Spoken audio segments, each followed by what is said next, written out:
جدا. منين نبدو وياك؟ كيفك؟ يعني قلبكم اصدقائك ما اجوا وياك للاستوديو بالكذب ما جابوا كيكه فاجئوك. هاي توجه لهم السؤال. الهم غسان حبيبي امير شنو الموضوع؟ والله ترى اكو كيكه ب 7000. حبيبي كل عام وانت بخير. حبيبي كل سنه وانت طيب ابو. احتفاء الديوانيه بيك كان بمستوى وجودك بالمسابقه؟ جدا ممنون من القصر الثقافي. نعم. اللي صاحبه صادق مرزوق. كان مبادر جدا. وايضا ملتقى عفك الثقافي ايضا جدا يعني مهرجان جدا مهم واحتفاء رائع، ويعني ابقى مديون لهم. والله انت تستحق. شفت الصور يمكن حتى الاستاذ عماد المطاريحي موجود وشفت والاستاذ امين ابو غربان وبقيه الشعراء ايضا موجودين. تستحق انت والديوانيه تستحق. الديوانيه هو مو الولاء الانجاز كله للمدينه يعني ان شاء الله مهما نوصل بالمستقبل. ليش يعني احس اكو تفاعل صار وياك اكثر من باقي المتسابقين؟ لانه شافوا الناس شافت انه اكو ظلم. اكو ظلم؟ اكو ظلم لانه احنا ما نريد نبدي الحلقه بظلم. اكو عندنا مقطع فيديو اليوم لازم نعرضه على الناس نشوفه ونحكي عنه ماشي. بعد ما نسمع قصيده من عندك. ما داعي لدمعتك ضمها ما داعي. ما داعي لدمعتك ضمها ما داعي فلاح واعرف ايش ينبت بقاعي. الله الله. ما داعي لدمعتك ضمها ما داعي فلاح واعرف ايش ينبت بقاعي. الله. تبعت سوالفك من شبة المركاض وعلني ترسمتك وجه الشراعي. الله. وركضتك نفس برية من حنيت يا ابو راسي اليهيم بطبقة ذراعي. الله. عشق روحك رسايل كان وبملقاي يوصل بالنفس ما حاجة للساعي. ويتقبعني وجهك من نرد للبيت. الله الله. وسافر لك بروحي وصفنت متاعي. ويتبلل منام بطيفك المليان حنية ويلول بزحمة اوجاعي. الله. تودع باليجونك عنوة متيهين وانا من انبت وداع تحط بوداعي. واعثر بالفجر واتلهفك عطشان شبه لهفة النايل شفة الراعي. الله. واعثر بالفجر واتلهفك عطشان شبه لهفة الناي الشفة الراعي. واغبش لك ندى وفوقاك اطيح اللون. من تتلال شجرة صورك ببالي. تحزمت الحلالك نية الديوان فنجان وتنخب شيم تدلالي. الله. يا الجورية مجف بديرة العاقول. الله الله. يا الجورية مجف بديرة العاقول. انا مركض حديقة بديرة خيالي. او كتف الماحظة بكتفك ركض سموه زاتوت المقابر هيج ترضالي. الله. البنصر قبعيته بسالفة قرآن وبيت اهل بغرفتك هوسته تلالي. يا مشحوف يا مشحوف وتشلبه بخورة المعدان. ما ترهم شلحقك موت تشوالي. اخذني بظلمة زلوفك ولو شيبات. الله الله الله. اخذني بظلمة زلوفك ولو شيبات. باخر عمرك تغازلني هنيالي. ولا تتركني نسمة برية المكتول. ما تدري شي يغني هناك دلالي. تغطيت وبعدني الليلة بردان. سلامتك ابو. الله عليك. ولا انت من الشعراء اللي يكتبون القصيدة العمودية بروح مفتوحة، يعني بروح القصيدة المفتوحة عفوا. هذا يعتبر ابتكار يمكن محمد الشمري ايضا. هذا نفس مقارب بس ادوات محمد تختلف عن ادوات. ليش رحتوا لهذا الجو؟ يمكن من حتى تتميز عن البقيه، لانه اليوم رائد القصيده اكو بيهم يكتبونها القصيده المباشره. نعم. احنا نكتبها مرات القصيده المباشره بس نطعمها. نعم. نطعمها بشيء شعر للشعر، نقول صحيح. احنا شعراء موجودين. صحيح. نكتبها حتى توصل للناس البسطاء. هو بالاخير يبقى اكو جو للقصيده العموديه، يبقى جو للقصيده المفتوح. انا بالنسبه لي اكتب المفتوح والعمودي بروحيه واحده وبنفس المفردات. وهذا واضح انه تقربك من القصيده المفتوحه طاغي واصل للقصيده صح العموديه. هذا الشيء انت ومحمد بديتوا به لو تحس اكو هذا النفس مطروق قبل؟ مطروق يعني هواي شعراء موجودين يكتبون بهيك، مثلا الرائع علي رشم. الله. يعني الشهيد الله علي يرحمه. رشم. العمودي والمفتوح نفسيته بروح، يعني اكو نماذج مو بكثره، اكو نعم. نوعيات، يعني بكل المحافظات يوجد 2 3. جميل. هيك الموضوع. احس هذا الموضوع وراء انه اكو ناس تتذوق الشعر بمحافظتكم، شو راح انتقدهم يعني هم كلهم اصدقائي بصراحه. احس هواي يدخلون بالشعراء، يعني هواي يدخلون، يعني مقيدين الشعراء بالكتابه. دائما المتلقي من يكون دائما منصاع للذواق، او عفوا الشاعر من يكون دائما منصاع للمتلقي، يظل يكتب حسب ذوق معين. وهذا برايي ما يوصله، اللي خلى تجارب اغلب شعراء الديوانيه القليل منها شذ، واكو ناس تركت هذا المجال. يعني هذا مشكله. فانا برايي الشاعر اليوم من يكون له قاعده يتحرر بعد من اجواء الوسط الشعري، يعني حتى يروح بخياله، يروح بسلاسته ببساطته، وين يريد يوصل اليوم. هو هاي بود النماذج يعني بكل المحافظات موجوده، يدخلون بالشعر والشعراء. نعم. وهم لا ناقه لهم ولا جمل، مجرد يسمع شعر. يعني مثلا يتدخل انه انت هذا تكتبه شيء غلط، انت صحيح. لازم تكتب بعمق، لازم تكون القصيده دائما صعبه وما توصل يعني ترضي فد عدد بسيط، مو ما توصل للناس، توصل صحيح. بس للنخبه. بالضبط. وانت مو شاعر للنخبه، انت شاعر أكيد. للناس. اكيد. مو صح؟ اكيد. انا بالنسبه لي ما تاثرت باللي يقولونه اصلا، مثل ما بديت مثل ما هسه انا موجود الاخر شيء. خلينا نسمع قصيده وبكيفك اذا كانت مفتوحه او عموديه. القصيده تقول: من زند لزند ثوبت خصرك ليش؟ الله. يا ابو عيون التسولف مستحى وعفه. مايك هذا لو غشوك لو شو تقول؟ ايه. ها يمكن بردت وجربوا التدفى. الله. من جل ما صرت سنبلك يا ما صاح عن طعمك. من جل ما صرت سنبلك يا ما صاح عن طعمك صمت جانيك للزفه. الله الله. سنبل من جل ما صرت سنبلك يا ما صاح ايه. عن طعمك صمت جانيك للزفه. هندس دربك ومريت لك فانوس.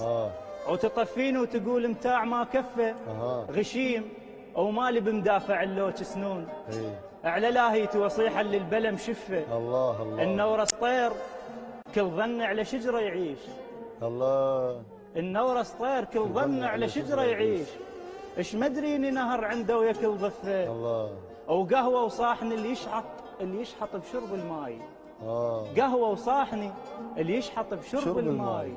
استورحنا وقطفنا وللحلق هفه. الله الله الله. نشط بالعشق جنحك قصه كبصيات. ومو تعلوم جرحك جاي من حرفه. نبي كان اللي بصدرك شارنا على شفاه، بس هسه على سبي يتصرفه نتحفه. يا سلام. سمعنا حكي يعرق بنات الليل. الله الله الله. بس هسه على جرحي تصرفه، بس هسه على سبي تصرفه نتحفه. سمعنا حكي يعرق بنات الليل، ما قصر ويسلم للجرح وفه. الله. انا اول عاشق يدور الحبيب اعذار. الله.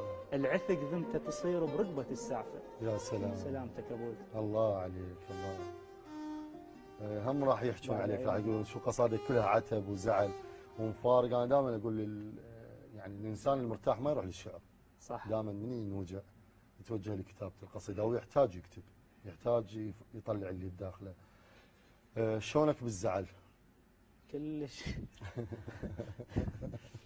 كلش مسبب المشاكل. انت تكابر، من نوع تكابر؟ ايه جدا. حتى اذا كنت على غلط؟ حتى اذا كنت على غلط. لانه يعني ما عندك ثقافه اعتذار لا اعتذر ابوي، انا اعتذر. وبالمناسبه اني اذا شخص زعلان علي وصارت هواي تقدر يعني هسه من خلال البرنامج يشوفونها ويضحكون. نعم. يعني مشاكل كلش كبيره، بس من اشوفه ويجي يسلم عليه انتهى الموضوع. كانه يجي يسلم، يجي يوقف، يعني هو يجي يجاكر يعني اللي انت عندك. يعني انت ما تبادر؟ انا مرات ابادر. مرات معدوده يعني. حسب الاشخاص. اي حسب تاثيرهم بحياتك. طبعا. احسك تدور على فد موضوع. ادور على فد موضوع. انت كان عندك طبع انه من تزعل ما تعتذر، لكن اجى الانسان اللي علمك تعتذر. علمني والله. شنو هذا الموضوع؟ قصة قصيدة نروح؟ القصة قصيدة. يلا نروح قصة قصيدة. ابو ود، شايف من انت عندك تجربة سابقة وخالصة فشل، شلون ايش قد تعاني حتى تكون حذر بالارتباط الاخر. نعم. لانه هاي الحياة ناس تروح وناس تجي. فاني طبعي يعني مثل ما تعرف يعني ومثل ما قلت انه اعاند هواي خاصة بالزعل يعني، حتى لو كنت على خطأ، ومرات نادرة اكون على خطأ يعني. ف بالصدفة تعرفت على إنسانة، هاي الإنسانة غيرت هواي تفاصيل بحياتي. من ضمن هاي التفاصيل إنه مثلا اليوم زعلانين، وبالمناسبة هي لحد اليوم زعلانة يعني. ايش قد تزعل؟ شنو السبب؟ هواي تزعل. ف وصلت مرحلة إنه زعلانين إنه راح أخسر هذا الشخص. الزعل إذا طول أكيد تبرد العلاقة. وبرد. فحسيت انه هذا اذا خسره راح انا اتاثر هواي، لان تفاصيل 4 سنوات مو شويه. مو شويه ابد. فقلت هالمره انا اروح. كل مره مثل من نزعل زعل بسيط اتصال، هالمره لا، انولدت قصيده وصلت لها من خلال القصيده، يعني هي اللي بادرت واتصلت من خلال القصيده. القصيده تقول: كفيت ردني العتب واستعجلت بالعذر من طول بعادك. ما ادري ايش لكم وقمت اركض ورا مرادك. الله. كفيت ردني العتب واستعجلت بالعذر من طول بعادك. يا سلام. ما ادري ايش لكم وقمت اركض ورا مرادك. يا الشارد من الجنح ريشه على كتف الهوى، هسه الهوى شفادك. الله. وهو المعطل الصلح عنادي وعناده. الله الله الله. يا الشارد من الجنح ريشه على كتف الهوى، هسه الهوى شفادك. هو المعطل الصلح عناده وعناده. الله. ووحشة الليل ابتدت من زاعلت صوتي. الله. وانت تعرف بغربتي مو من نفارق وطن لو من نفارق اهل، من تبتعد موتي. الله الله الله. جناز بي الدمع والسهر وانت تعرف بغربتي مو من نفارق اهل لو من نفارق وطن، من تبتعد موتي. الله. جناز بي الدمع والسهر تابوتي. يا سلام. رد يادي للو لمس يا فاكهة نومي. الله. رد يادي للو لمس يا فاكهة نومي، يا عطر رد للحضن لا تيتم هدومي. الله. حنيتك ولهفتك وسوالفك والعشق واطفالنا البالاسم فاقدهن بيومي. الله. ماخوذه بن النجف يا دور ترسومي. يا عطر يا عطر. هو المعطل الصلح عناده وعنادك، ووحشة الليل ابتدت من زاعلت صوتي، وانت تعرف بغربتي مو من نفارق وطن لو من نفارق اهل، من تبتعد موتي. الله. جناز بي الدمع والسهر تابوتي. رد يادي للو لمس يا فاكهة نومي، يا عطر رد للحضن لا تيتم هدومي. حنيتك ولهفتك وسوالفك والعشق واطفالنا البالاسم فاقدهن بيومي. يا سلام. ماخوذه من النجف يا دور ترسومي. الله. شي يصير لو ننتفض ونصير دقه بقلب ونفصل لنا درب من لومك ولومي. الله. حتى التتن من يوج توصل السابع عرج حرقته ويد دخان. وهذا انا جيتك هرش ثابل ذبحن العطش، شوف ايش كثر خربان. الله. وتفاجأت من شفت لايق عليك الهجر، طالع تخبل ولك كأنك شطب ريحان. الله الله الله. وتفاجأت من شفت لايق عليك الهجر، طالع تخبل ولك كأنك شطب ريحان. وعركة ضمون بعقل عركته ويلب القفص، وصياح حزن وصل ل 14 ريال. الله. ودور التساؤل بدا يلعب بكل شي قلب، ما رادك ورادك. الله. ما رادك ورادك. ما رادك ورادك. وهو المعطل الصلح عناده وعنادك. سلامتك. الله الله عليك يا حبيبي. الله. صديقي من زمان، اعرفك من زمان، لكن عندك تطور ولا ما شاء الله عليك. فدوى العمر. اهنيك. ودائما الانسان المثابر ما يوقف بمحطة معينة، دائما يبحث عن الجديد، دائما يجاهد حتى يوصل، حتى يثبت اسمه اليوم. الشاعر بين نقول 8000 و 9000 شاعر عراقي، مو بالهين اليوم الانسان يترك بصمة ويكون له اسم مميز. يعني أنا جدا أحب تفاصيل حياتك شلون وصلت، ولذلك أنا جاي يا روحي، يعني شرف مستمر شرف بهذا الموضوع. شرف لي. جدا أحبك حبيبي. استاذ سراب، تونا بجو الحب، عوف الفيديو والمشاكل. جايين. راح اروح لفقره فيسبوك هسه يطلع مشاكل اكثر. ولا انت ولد حباب امانه، يعني صديق طيب وخلوق. فتره من الفترات اللي مرت كان يعني تواجدك بالفيسبوك سلبي جدا. ليش؟ يعني بوستاتك بها نوع من مشاكل، التجريح. يعني مشاكل عانيت منها هواي، أي. فحولتها على الفيس، لانه ذا تصير من شخص لشخص تصير مشاكل وتصير تتطور الامور. فالفيس نقدر نمسح المنشور، بس بالواقع ما نقدر. ذا طلعت حكايه بالعكس يعني ولا يعني انا يعني هنا اختلف وياك بالراي. هذا كان اليوم القصد أي اليوم المشاكل، الامور الشخصيه او الامور اللي بيني وبين اصدقاء، او اذا عندي عتب معين، قد ما يكون يعني مختصر بيني وبين هذا الشخص افضل. زين. اذا هم من مجموعه يتعمم اشخاص شلون؟ يعني من يتعمم مو حلو. مجموعه اشخاص ابو ولدي يعني أي. متقصدين الموضوع شلون؟ انا اختلف وياك بشيء. هسه ايش تحس؟ تغادرت هذه المنطقه؟ انا غادرت هذا الموضوع لانه حسيت اعاقه بطريقي. نعم. اي، فابتعدت عن الناس السلبيين. شوف، حتى اكون صادق وياك، ولا اغلب الشعراء اللي يحسون بمظلوميه او تمر فتره طويله على تجربتهم وهي بعدها ما واصله للناس، دائما يعني يكون عنده تكون عنده ردود سلبيه. اليوم اكو صاروا اسماء قبل ما يصيرون اسماء، تحسه من يطلع بالتلفزيون يحكي براحته، يجرح ينتقد، بس تحس من تجربته كبرت واسمه بدا يوصل للناس.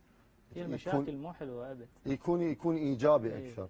فيجوز انا اعتقد انه اغلب الشعراء اللي دائما ما يكونون يعني عندهم نوع من التجريح بالفيسبوك، دائما ما يكونون طيب حاسين لا، هو حاس بالمظلوميه، فهيك يكون رده.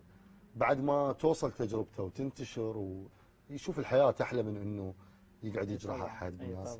خلينا نروح لفقره فيسبوك ونشوف.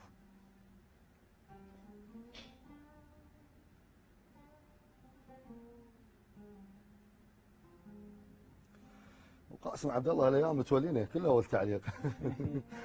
تحياتنا القاسم عبد الله بن الحي مدينه الكوت. ابو ود الجميل، السلام لك وضيفك السؤال.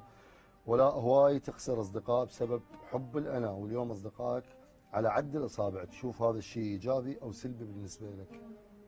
انا مو اخسرهم ابو ود، يعني انا ابتعدت. ليش؟ لانه حتى ابتعد عن المشاكل، لانه وجودي بهاي الدائره يسبب لي مشاكل، ففضلت اطلع عن هاي الدائره. والحمد لله. يعني ما له علاقه الموضوع بالانانيه؟ لا لا ابدا مو اناني. وبالزعل اللي كنا نحكي فيه ابدا مو اناني. انا اكثر يعني شاعر بالديوانيه ينشر الغيره. جميل.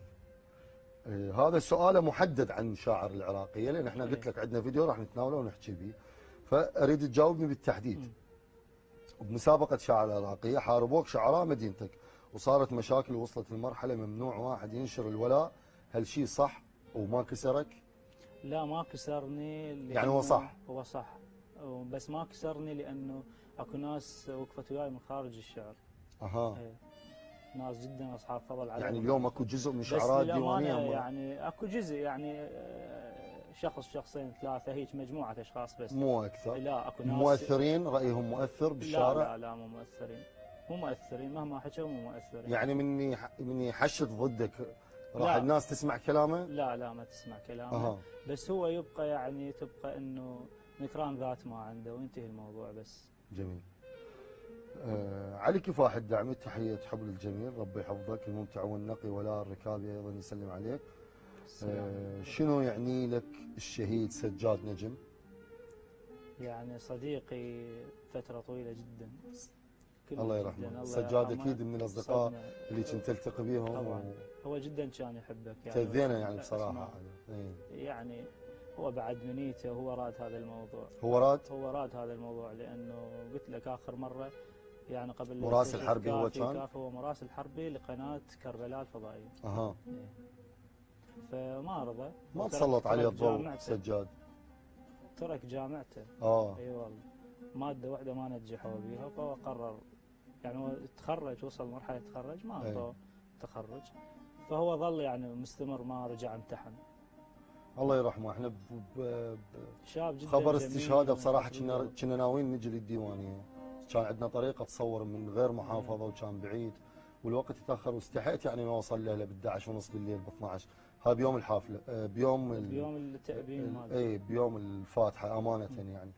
فاعتذر من اهله يعني انت من طيب خلال ابوي، ربي خذ يحفظك عمرك ويسلمك. يقول بمن متاثر من شعراء الديوانيه؟ يعني ما متأثر بأحد بس أسمع شعر يعني، ما متأثر بأحد يعني تأثر. قصائد اكثر من قصيده تحب مو شرط لي. لا ما يعني نعم. قصائد الكل أسمعها، الإيجابية والسلبية أسمعها حتى استفاد منها. جميل، ويكون عندك تنوع إيه، اكثر تنوع. بالكتابه. مجتبى الحلاوي الف تحيه لك ربي يحفظك. والصديق غالي ولا الركابي اسئلتي ماذا يعني لك يوم 4/4/2014؟ تصور يعني أنا ما حافظه بالضبط بس هو هذا التاريخ 2014 وفاة والده، بس التاريخ بالضبط ما حافظ يعني ما ضابطه، لأنه يعني اندفن بغير يوم وهيك صار الموضوع. الله يرحمه. انت كم اخ عندك؟ أنا 5 وأخوات 2. تسلسل أنا قبل الأخير. قبل الاخير. زين يعني عندك اخوان اكبر إيه. منك وهذا، يعني بس تبقى وحشه الوالد كبيره طبعا بالبيت. يعني والدي أنا جدا أحبه وعلاقتي به يعني قوية كلش. والله. اخوانك متزوجين الاكبر منك؟ ما عدا بس واحد، الأصغر منه متزوج. اي بس أنا والأكبر منه ما متزوجين، قاعدين سوا بنفس البيت. قاعدين سوا، البقيه كلهم الوالدة بالبيت. وياي والبقية كلهم بالبيت. ربي يحفظ لك الوالده. حبيبي. واسفين اذا اثرنا شجونك. لا يا روح. ولا الركابي في برنامج شاعر العراقي انت تقول المسابقات تاخذ من جرف الشاعر، لماذا قمت بالاشتراك بمسابقه شاعر العراقيه رغم ان كانت هناك مسابقات اهم واكبر من مسابقه شاعر العراقيه ولا انصفتك؟ المهم سؤاله مهم. انت كان عندك تصريح ضد المسابقات؟ ما سمع التكمله. ليش التكمله راح نجي عليها قلت لك بالفيديو. هو يعني هو من سمع. أي. يعني ما سمع التكمله من انا ما اعرف، خلينا نسمع من عندك انت حاجه قبلها. انه حاجه قبلها ما مشترك انا يعني بالمسابقات السابقه لانه احسها تاخذ من جرف الشاعر، انا ما اقصد بها مثلا مسابقه نجوم الشعر. نعم. لو شاعر العراقيه الاولى، لانه ذني بس هن اللي احس المسابقات يفيدن الشاعر. اذا انت كان المفروض ما تعمم الباقيات. مو انا قلت قلت ما عدا المسابقات. اي قلت بالهذا موجود يعني باليوتيوب. نعم يعني استثنيت. جميل. ايه ايش الموضوع. مو غلط. انت مو شاعر؟ هذا بالفيسبوك بين قوسين. طبعا ذكرني به تحياتنا لحازم غياض الزيدي. ليش ولا كاتب مو شاعر ومخلي هذا السمايل ابو الغمزه هيك؟ رائد العفو ابو ود. لا حبيبي رائد خذ راحتك. فدوه. هواي يعني انا ما يعني صراحه ما احب الشاعر اللي يكتب قدام اسمه الشاعر. ابدا. يعني تقدر ما تكتب المشاعر مثلا. اذا هذا الكم الهائل المكتوبين بالفيسبوك وهو حتى يعني ثقافه شعر ما عنده. صحيح. ابيات ما عنده. صحيح. يعني يكتب خاطر عباله هو شعر. احنا اغلب الاسماء ما كاتبين على نفسنا الشاعر الفلاني المعروف. اذا الناس تقول عنك انت شاعر. صحيح. مو انت تقول للناس انا شاعر. هيش الموضوع. فانا هذا الموضوع حطيته بسمار يعني. مو شاعر بسمار وحتى اتخلص من سالفه انه اكتب لي قصيده واذكر لي حبيبتي بيها، اكتب لي هيك موضوع. مره واحد قال لي والله انا قال اريد اسمه اسم صاحبتي، قلت له ابو ميداليات. مشكله. ما له علاقه والله العظيم. مشكله يعني مو طابع الشعر. محمد جودة جنابي ولا ركاب تشوف روحك وصلت للي انت رايد توصل له؟ لا بعدني يعني بعدني اول لقاء تلفزيوني هذا. اي بس كبايات انت مشيت طبعا يعني هي قلت لك زين. خطوات محسوبه ان شاء الله. انت كنت مخلي ببالك مقطوعه انه يطلبوها، ما شاء الله اليوم الاسئله اكثر من الطلبات. فنسمع المقطوعه اللي انت مخلي ببالك راح يطلبوها. اللي مخلي ببالي هم يطلبوها يعني بالتنويه الاول. الصوره الاولى. تمام. مجرد يعني هن 4 ابيات وصلت للناس تقول بس مو وحدهن. هاي فقره يعني لازم ترفقها بقصيده. ايوه ياها قصيده، هي المقطوعه والقصيده. تقول حبهم شويه شويه لا تتوازى. هو القلب شيلك ما غير اعزازه. الله الله الله. حبهم شويه شويه لا تتوازى. هو القلب شيلك ما غير اعزازه. انخل دربهم واشتل عيونك بي يا بيت نام وبيت بات جنازه. الله الله. كاف انت بس تنعاف خلي ينعافون. إيه؟ ليش وقت تبقى بلاها لا تتجازى؟ الله الله. اقرص اللي ينبض بالصدر وقعد شيخ. الله. اقرص اللي ينبض بالصدر. ايه وقعد شيخ. وقعد شيخ. الله. كافيك توقف للوقع عكاز. الله الله الله. والليل باقى اعمارنا بحجه سهر. ايه. وقشمرانا بسالفه نجمه وقمر. فرهد من عيوننا النوم العتيق. وزت ملامحنا على مشراقة قهر. يا سلام. وحتى قيعان الوطن قالتنا موت. ورافقت جنازنا وكشخت صور. يا سلام. بابهم طردنا وانطانا قفاه وصاحنا الشباك وانطينا ظهر. الله. بابهم طردنا وانطانا قفاه. الله. وصاحنا الشباك وانطينا ظهر. بينا من العيب كم غتره وعباه. ايه. وبينا كم اسم الله للجاز وعثر. ايش ما اسمهم ينحكي بطاري نثور. الحرقه تركب راسها بدمنا سفر. الله. عافيه تجر عافيه ونخلص سبيل. نشتعل برواحنا ونوقع مطر. يا سلام. عشنا هجران بوقت بيما القحار. الله. عسم بتعدين بس عشنا بسمر. يا سلام. وخطوه خطوه الشوف بس يعثر نتيه. ايه. الساجيه الما تنثلم بخت الحفر. الله. لا تفرعون اللسن فرع الضمير. ايه. الغيبة تشرب وجه صاحبها نهر. الله. الماخذ على الفاس ما يهوى التطير. ولا يرف قلبه على اغصان الشجر. الماخذ على الفاس ما يهوى التطير. الله. ولا يرف قلبه على اغصان الشجر. ما هي نقلت سالفة دور الهبير. ما تريد اللي ينشرب وقت السحر. وقلنا ما ننعاف شي ضاقونا عيب. ثقل بينا المستحى كبر بينا المستحى وبيهم زغر. يا سلام. وفدوى ما قالوا لنا بنتبدى ميل. غندبوا والساعة لمتنا بشهر. الله الله. كنا يمهم بالعطش نتسمى نيل. ايه. اشطبونا وما بكوا باخر سطر. غشمة ما حسبنا للطيف البعيد. الله. وحتى ما فزينا من غنى وفر. هي هيك الدمعة لو رادت تطيح تسقي خدينا قبل طبت الخبر. الله الله. وقبل لا ننعاف صلينا اشتياق. وما ادري شنه بروح نذن وانكسر. هاي بعد الها قفاكم صمدخان. واشتهى عويناتنا وعرس نظر. وكشخ بينا التعب والليل الغريب. وبالنا شمن قلبه ما بي مستقر. الله. دمعة دمعة وسالفة وكاس وشليل. يغيمن بكل ليلة ويندهن شر. وياخذنا لبابكم ونرد نصيح. صاحنا الشباك وانطينا ظهر. الله الله عليك. الله. يا بعد روحي كذا. نروح لفقرة أسئلة سريعة. حاضرين. ونعرف بطاقتك الشخصية. ولا حسين عيدان. محافظة الديوانية. 2/11/91. ما شاء الله. خريج إدارة واقتصاد محاسبة جامعة القادسية. جميل. بعد بلا شغل. بلا شغل وبلا عمل. وبلا كل شيء. اي. ومحظوظ بالحب؟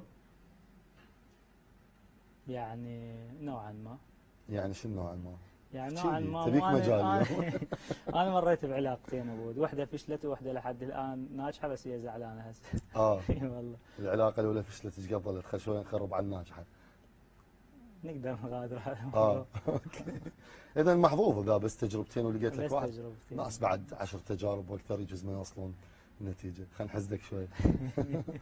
لو ما كنت شاعر ايش راح تكون؟ والله هن اثنين. يعني امان الطفوله. اي. طبيب اسنان واعلام. طبيب اسنان؟ اعلام ورايح اداره واقتصاد؟ هاي بعد رحت ادبي.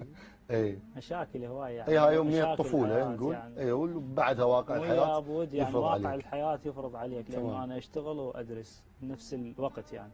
فصعب علي. شنو كان شغلك؟ اشتغلت هواي بس اخر شغل الي يعني يعني خلفه انا مال جام مال زجاج. اي. واشتغلت بالاعلام مده 5 سنوات. اشتغلت بالاذاعات اللي موجوده بالديوانيه، قدمت برامج هواي. هاي الاذاعات بس على مستوى الديوانيه صح؟ على مستوى الديوانيه صح. برامج شعر لو منوعه قدمت؟ شعر كان وبرامج فكاهيه وبرامج اجتماعيه، بس بديت اول بدايات اجتماعيه. بعدين ليش غادرت هذا المجال؟ ما غادرت قصدك الاعلام؟ اللي غادرته لانه ماكو انصاف بعد بي بالمحافظه. يعني تهمش دور الاعلامي، اي واحد ممكن يصير اعلامي. تخيل انت سايق تاكسي يسقط سيارته يقدم ويروح يرجع يشتغل. هيك وصل مرحلة. هو اذا ما عنده مو غلط لا بصراحه. ما عنده اول شيء، لا عنده صوت مثلا، عنده حروف ناقصه، وهاي ما يصير بالاعلام. مجرد سد فراغ، لانه الاذاعات بدت يعني ماديات توشل. نعم. قامت اي واحد عليك. واضح، وضحت الصوره. اول شخص تسمعه قصادك؟ حبيبتي. اي والله. الاولى الثانيه؟ لا الثانيه. الثانيه. اليوم الاولى راح تاذيه كلش، لان كل راح يصير فتره يعني فتره حياته وهي راحت بعد يعني تزوجت وهيك امورها. زين الاولى تقيم قصيدتك لو مثل ما قيمها ابن الوسط؟ لو ما الاولى يهمك الراي. والثانيه. نبوه قام يقول الاولى لو الثانيه. انت تقول لي الاولى، فالاولى ما لا الاولى بعد رحنا، هسه احنا باللي تسمعه.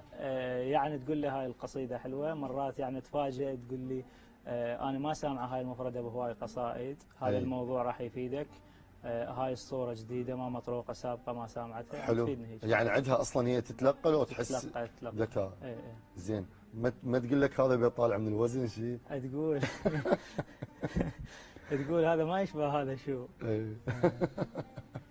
منتدى صاحب الضويري بداياتك بس؟ يعني سنه. ليش؟ بس دخول يعني بدايات.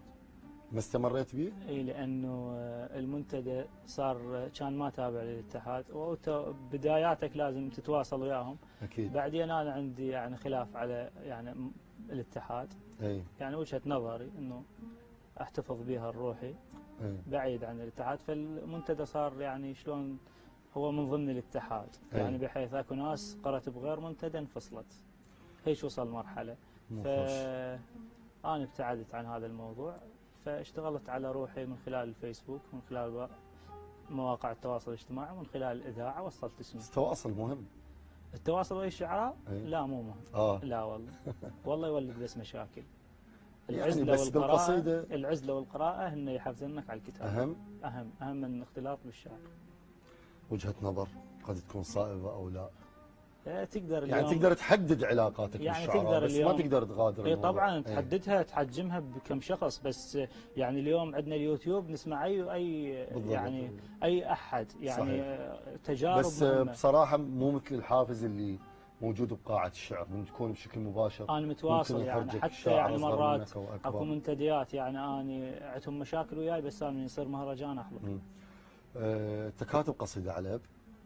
كاتب على الاب، هي شاركت بيها. ايش قد كان عمرك من والدك توفى يعني بمرض؟ يعني 2000 اي مرض، الله يشفيكم الشر، يعني مرض خبيث. لانه ايش قد كان عمرك من توفى؟ يعني ب 2014 هو توفى. يعني اليوم يعني انا اول جامعه او ثاني جامعه ما اتذكر بالضبط، لان انا تركت. زين استاذ سراب، حضرنا الفيديو، راح نروح نسمع هاي القصيده، وتريد تحكي اي شيء عن والدك، وبعد القصيده حتى نروح نشوف الفيديو. يعني هو كان انا حكيتها من خلال العراقيه، انه كان يتمنى يشوفني على الفضائيه بعد ما كان هو محاربني لاصير شاعر. لان هذا الطريق صعب عليه. بعدين لمس بيك هذا الشيء؟ بعدين فرح من جبت له درع يعني، وشاف اسمي وهيك فرح. بعدين الفرحه الثانيه يعني كملتها من دخلت بالاذاعه وقام يسمع صوتي وناس تخابر. فرحب بالموضوع وقام يحب ويشجع. كان يتمنى يشوفك ببرامج. قال اتمنى تكتب لي قصيده وانا حي، فما قدرت. يا عمري فتره بعدها يعني تجربتي ما كامله، يعني مو اي موضوع اقدر اخوض به. نسمع القصيده. فالقصيده تقول، هي وصيه منه يعني، تقول: يا ابن الرساله قبل لا تنقر تنشم. الله الله. او يا ابن الوجع من يشب يحرق شكو بالدم. الله. لا تحكي سر تنفضح، الناس شدت ورد بس على الغلط تلتم. الله عليك. قاعد. يا ابن الرسالة قبل لا تنقر تنشم، او يا ابن الوجع من يشب يحرق شكو بالدم. الله. لا تحكي سر تنفضح، الناس شدت ورد بس على الغلط تلتم. عيش الحزن وحدك وابكي الحزن وحدك، ولا تشكي لحد هم. يا ابن الحزن مو مرض خاطر، بشهقة محب ينتقل مثل الدم. الله الله. عيش الحزن وحدك وابكي الحزن وحدك، ولا تشكي لحد هم. يا ابن الوجع مو مرض، خاطر بشهقة محب ينتقل مثل الدم. الله. قبلك شربني الحزن بس ما شفت أي قمر قال السما وغير. الله الله. وقبلك ندهن الزعل كاس على ريج الجفو، راد اخلق لهم عذر بس خلقي ما نسم. الله الله عليك. خلك عطش تنترس ويا بس لما تحترق، وخلك رسالة بظرف تنقرش ما تختنق. الله.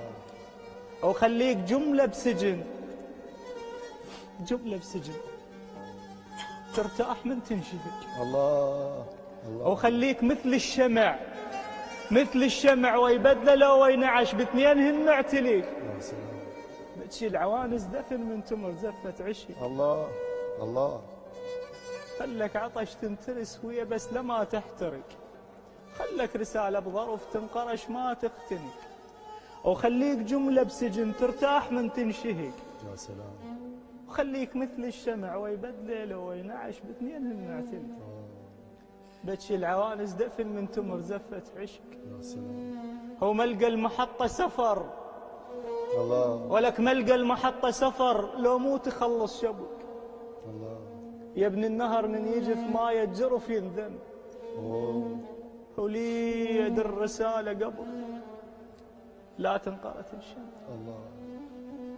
آسف أبوي. أنا اللي آسف. آسف جدا. يمكن دائما تصير انتقادات على البرنامج انه ليش اغلب ضيوفكم يكون به او المقاطع اللي تنكتب باليوتيوب حتى اذا ماكو بكاء يكتبون بكاء مقدم البرنامج او بكاء. فبصراحه بالفتره الاخيره بديت كلش اكون حريص انه يعني لا انزل دمعه الضيف ولا انه دمعتي تنزل، بس بصراحه ما سيطرنا لا انا ولا انت. والدك الله يرحمه واشكر لك هذا الوفاء من بار يعني، واتمنى لك كل التوفيق. اتمنى اي ابن اليوم يحافظ على سمعه ابوه يا رائع ويعتبره عايش يعني بكل وقت. جدا احبه يعني جدا متواصل وياه اسف جدا. اشرب مي لان انت وضعك كلش تعب. يا الله. اي استاذ.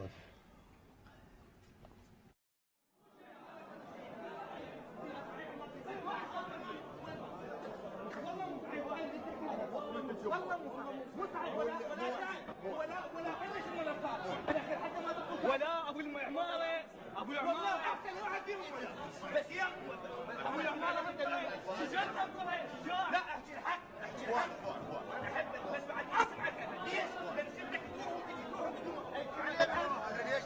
علي ما اروح وجه علي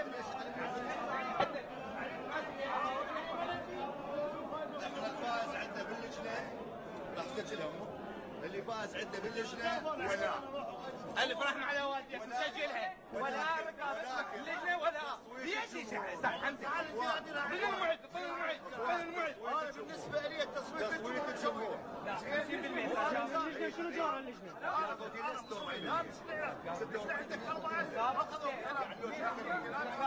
من المسؤول؟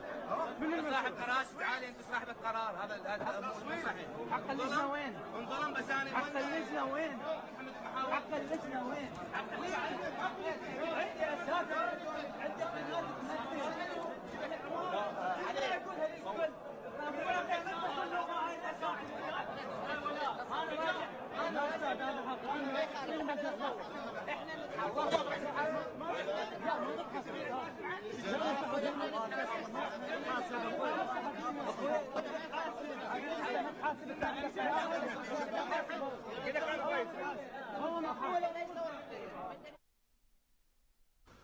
ولا شنو الشيء اللي صار اللي سوى هاي الضجه بالقاعه؟ بس الضجه احنا افتهمناها، لكن الشيء اللي قبلها شنو معترضين على شنو؟ الاعتراض اجى من باب انه الناس اللي موجوده حست انه اكو ظلم بالموضوع، ليش؟ تمام. لانه اللي اول شيء اللي ما متابع المسابقه، هذا المسابقه اللي تقيمها قناه العراقيه، يمكن مسابقه سنويه مو سنويه يعني بين فتره وفتره. بين فتره وفتره، تحياتنا لكل القائمين عليها، وان شاء الله يعني دعم لهذه المسابقه والغير مسابقه، ان شاء الله مسابقه منبر حشد يعني عندنا تواصل ويا مصطفى حرب كفائز ان شاء الله راح يكون، والنجوم اللي طلعوا من هذه المسابقه صراحه 4 أو 5 هم كانوا يستحقون اللقب، فان شاء الله اغلبهم راح يكونون ضيوف ويانا. بالنسبه لنا ما منحازين لحد، الخمسه اللي بقوا الاخيرين انت، المبدع حسنين العتابي اتصور، صح. وزمن وعلى الشارع وابو احمد الفيصلي. احمد الفيصلي والفائز كاظم. تحياتنا للجميع. كانت منافسه قويه. شنو اللي وصل الجمهور لهذه المرحله؟ الجمهور لانه اللجنه من تفاعلت وياي، نعم. حسوا الجمهور انه خلص انت الفائز. من تفاعلوا وياي من خلال الارتجال. تمام. لانه ابو ود اليوم انت مثلا انت من تتابع، من تصقل موهبتك، تعرف شو يريد بهذا الموضوع. يعني انت من تروح تمثل محافظتك جميل، لازم تدرس الشيء اللي راح تروح له، مو راح تروح له بس تطلع بالتلفزيون. اكيد.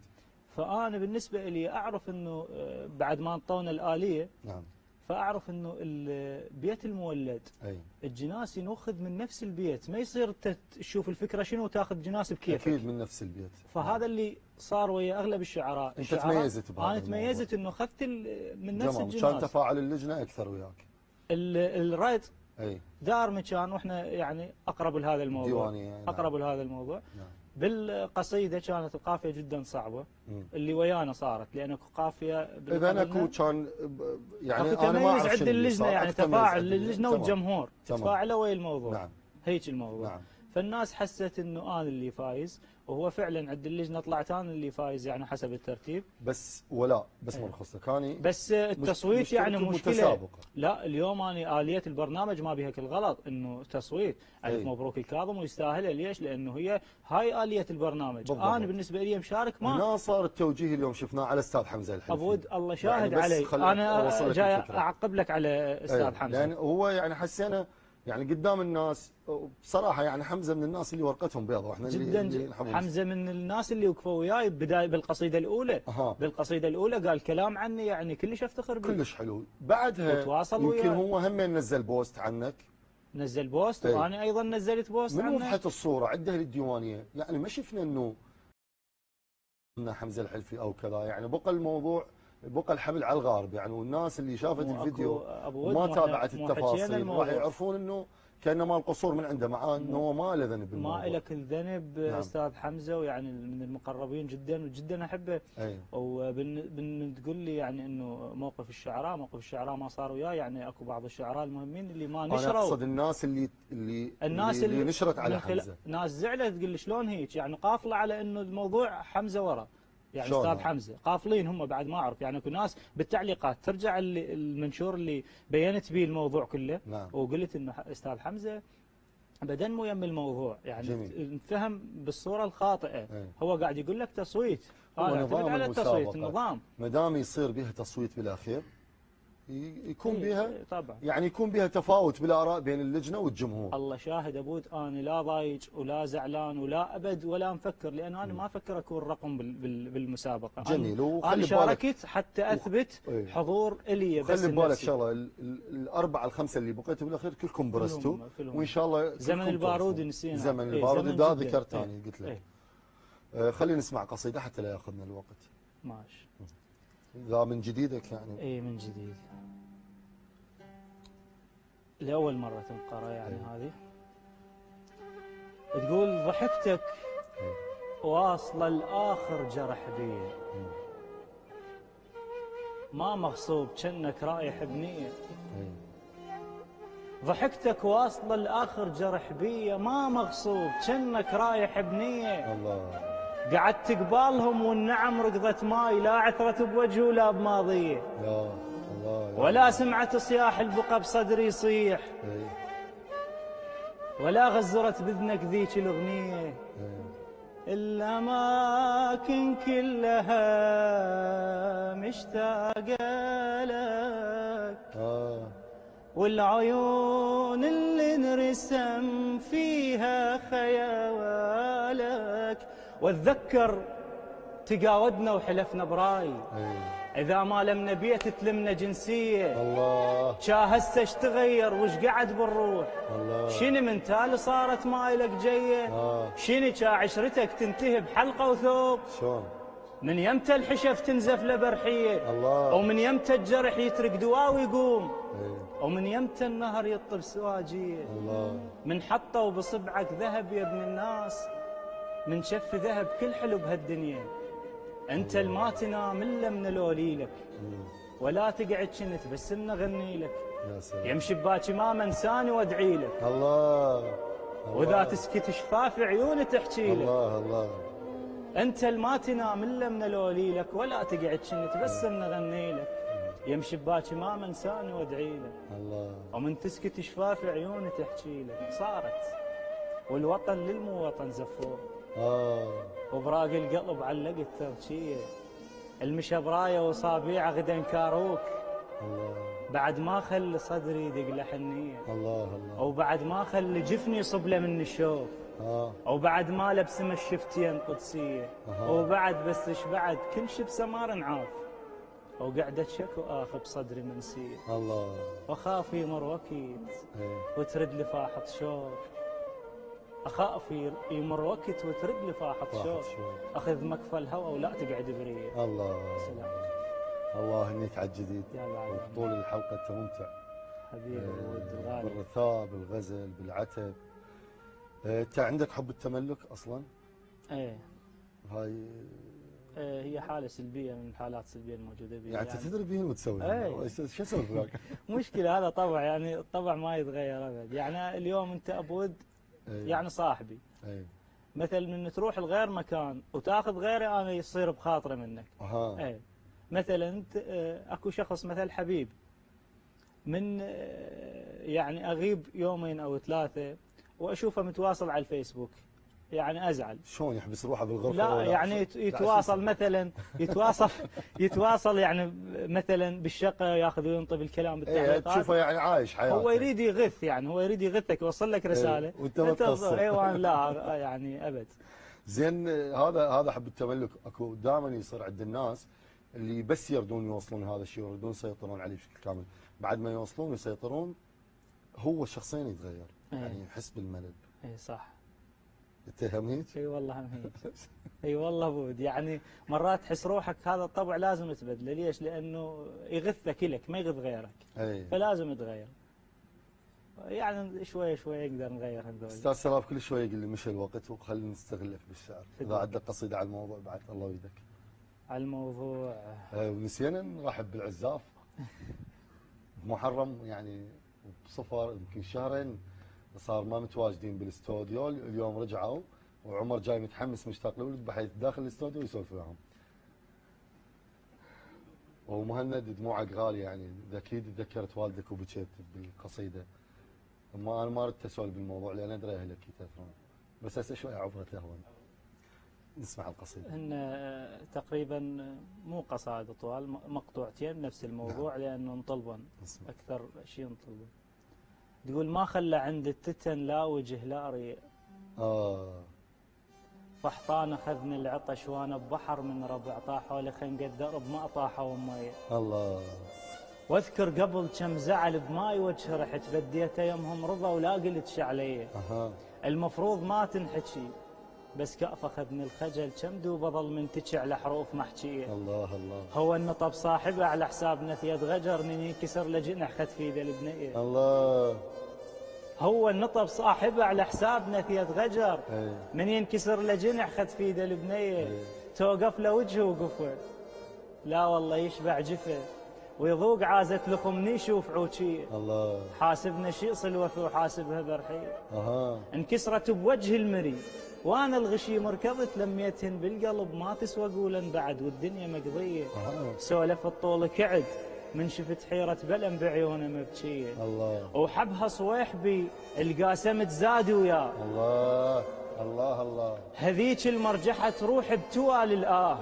حبها صويح. حبها صويحبي القاسمت زاد وياه. الله. هذيك المرجحة تروح بتوال الآه. الله. غلطة شاعر مرافق له ذيبه وذيب غمض شوف قلبه وجروا من جواه. الله الله عليك. غلطة شاعر مرافق له ذيبه وذيب غمض شوف قلبه وجروا من جواه. تلاقوا بس تناسوا وعطر كان يفوح. الله. من حضنه وحضنها وهاي حرف الهاء. الله. غرق شوفه بصورها وانا بؤبع عين. ضميره نقول ماتوا قلبه ما هزا. ما وش كثر ما هديتهم للريح. هو هنا نضمه وهي ضمها هنا. الله الله. ما وش كثر ما هديتهم للريح. هو هنا نضمه وهي ضمها هنا. استغل فرقتنا واطربها بحكي دخان. الله. شعل دخان ممكن يطفى ما طفى. الديره الثاوب ونسوان حد الشوف. ودنت نفس الحبيبه تصاحبه وبداه. الله الله الله. الديره الثاوب. الديره الثاوب ونسوان حد الشوف. ودنت نفس الحبيبه تصاحبه وبداه. من تنغث ادز جتافتك وتعيد. كنت وياها شايل قلب لون الشام. الله الله. كنت وياها ديرم يشوي بس مضمون. القاع طق خضار بطقة المسحاب. يا سلام. كنت وياها ديرم يشوي بس مضمون. القاع طق خضار بطقة المسحاب. لا خيط زعلنا ولا تكتر خيط. مقص خاوى الزعل وعلى الفتق مشاه. الله الله الله. لا خيط زعلنا ولا تكتر خيط. مقص خاوى الزعل وعلى الفتق مشاه. ومو كل شي نحبس معناها ما بي خير.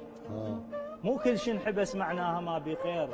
الميل انحبس عمره وكلها تمشي وياه. اي والله. الله الله. بصدر الحرب وشيل لما الضوء من يطيح. الله.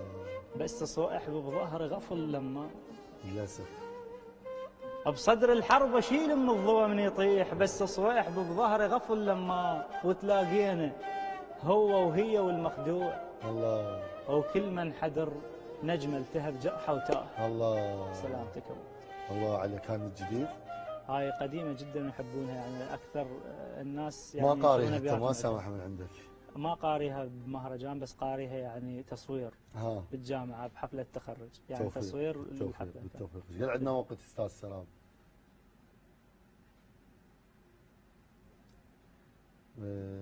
يعني نقول ما وقت كلش قليل بقى عندنا. بس السؤال حتى يظل بنفس استاذ سلام ملخصتك. اسم ولاء اسم مشترك. وهاي الاسماء اللي عندنا بمجتمعنا دائما تترك الشخص بحراج اذا كان ولد او بنيه يعني. صح. فشنو اريد موقف بارز على هالموضوع؟ موقف بارز يعني بنصف 2017 ظهرت بنيه شاعره تحمل نفس الاسم. هم شاعره هم ولاء. هم ولاء ونفس الركاب يعني ولاء الركابي. مستحيل. اي والله يعني يقولون نجيب ولا ركاب يقولوا الولد لو البنيه. فقلت لها الموضوع يعني انه لو انت لو انا صعب لان انا عندي تاريخ يعني. نعم. هاي قصائدي كلها موثقه بهذا الاسم. يعني ما يصير ارجع احذفهم ويروحن حقوقي. وانت بعد اول القصيده لك باليوتيوب. رفضت قالت له انت ولد وانا بنيه اكو اختلاف. اديها براحتك. زين. ورا فتره تدخل بالموضوع يعني عماد المطاريح الاستاذ. تحياتنا. يعني قدرت تتغير وهي عندها اسم جدا رائع وتحياتي لها شاعره حلوه. تحياتنا لها. وجميله يعني لها مستقبل. اتمنى لها كل التوفيق. خلينا نختم. يمكن كاتب شيء على الرشم. اي والله كاتب. خلي تكون مسك ختام الحلقه. ماشي اروح. يقول يا متاعي. يا مدغدغ صفاح القلب. ما بشروك بطول جاس الهدم. الله الله. يا متاعي يا مدغدغ صفاح القلب. ما بشروك بطول جاس الهدم. كل دمعة تشلع روحي من العرج. ومنا شغلت سمعة بيت اللجم. ما تولي ناسي وما شعرت بظما بس من رحت بعيوني شموا يتم. الله الله. ما تولي ناسي وما شعرت بظما بس من رحت بعيوني شموا يتم. كلش بعد بيك الزلف مقصدك. تسافر لك ام عيون خضرة بحلم. الله. اثنينهن دمع وضحكت بلونها. وضايع الدنيا بخضار عيونها. الله الله. وقالوا ضحكتك بالحرب شودرت. وندر الضحك بالحرب جدا يهم. شوازاها اصابيعك وفحطت فشك. يا وشالت الله الماء تجيب الزلم. قطره وتفرعت المهب بالشمس. شرب الضواك ودارت على النجم. الله الله الله الله. المختنق قطره وتفرعت المهب بالشمس. يا سلام. شرب الضواك ودارت على النجم. الله الله. المختنق يمك ثقى بعض هو. وتسافر وياه دمعه فوق الجفن. وتابوتك ولا ضاق لاهلك زعل. من سير على اجتافهم والمتي. يا المدري ماخذ لونك من الجرف. مدر الجرف شارب سمارك غصن. الله الله. يا المدري ماخذ لونك من الجرف، إيه. مدري الجرف شارب سمارة غصن، ما وتشد البستان طولك نخل، الموت من يختار كلش فطن، الله. بالندى يتقبع ويجهب ورد، إيه. او يستنقي وين البي ملامح قطن. الله. سالفتك ويا الربع خنقة قبر، إيه. وسالفتي يم قبرك حكتني حزن. الله. الله عليك. ولا الحلقة كانت أكثر من ممتعة صراحة. راح يعني انا جدا بين ما ممنون. تكتب أنا راح أختم الحلقة. هذه صورتك راح تكون ذكرى داخل الاستوديو. كلمتك الأخيرة شنو تريد تقول بنهاية الحلقة؟ بنهاية الحلقة طبعا أشكرك أبو ود، وأشكر كادر هيلو ليل، البرنامج يعني الأول بالساحة الشعرية. يحفظك أنا جدا الله. ممنون منك وجدا فرحان بالتواجد وياك، وأنت إنسان جدا أنا طيب. كنت سعيد بك جدا. أنا أنت جداً شاعر سعيد. ممتع وموفق، وإن شاء الله يا ربي اسمك يكون بصمة بعد خرط عمرك، بعد الشعر عمرك. الشعبي. مشاهدينا الكرام، لهنا نكون وصلنا لنهاية الحلقة. انتظرونا الأسبوع القادم وضيف آخر، وفي أمان الله.